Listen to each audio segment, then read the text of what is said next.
Once we recognize the role of the American Indian in the evolution of the United States of America, the dream for humanity carried to these shores by the early settlers of New England and Virginia will be realized, in alignment with the vision of my great-great-grandfather, James Phinney Baxter, that we lead the world as exemplars in liberty, justice, and equality. Until that time, the United States, like a three-legged stool missing one of its legs, is out of balance without the Native American at the table.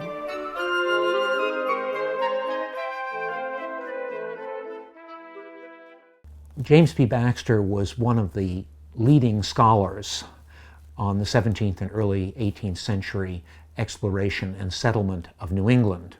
Whereas you are to become a body politic, using amongst yourselves civil government, and are not furnished with any persons of special eminency above the rest, to be chosen by you into office of government. The first synthesis of European and indigenous thinking occurred during the extraordinary half-century of peace and friendship at Plymouth Plantation. It has to come from the grassroots of the people of conscience. So this democratic notion, which they did not intend, they did not come here to establish democracy.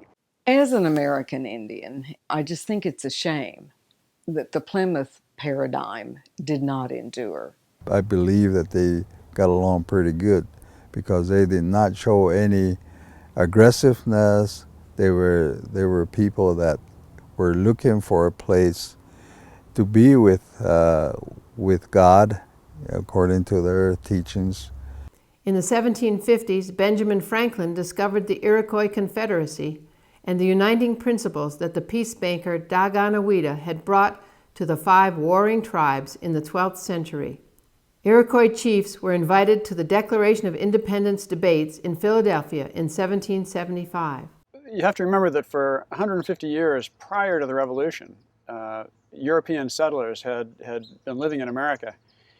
And in addition to assimilating the different European cultures into a different American culture, they had also assimilated the Native American thought process and had become much more naturalistic, so that by the time the Revolution came around, there was indeed a true American character, which is really very different from the European character and spirit.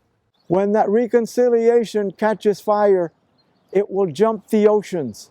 I believe that if the Indians and the white man would sit down and talk, it would be a much better world. This sacred spirit fire wants to heal the entire human race, and it shall be done. It is time for a third great synthesis, Unity 2020.